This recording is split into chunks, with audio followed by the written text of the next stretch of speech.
అంటారు కదా, అబద్ధాలాడితే ఆడపిల్లలు కొడతారని.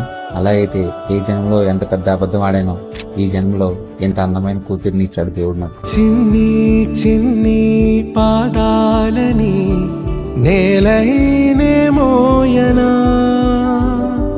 చిందే క్షణంలో నువ్వు కింద పడినా ఉంటావు నా మీదనా.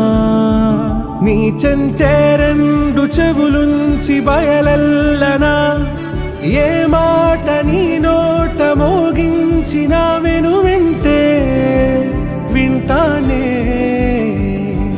రానా నిమిషంలోనా నే నన్నే వదిలేసైనా.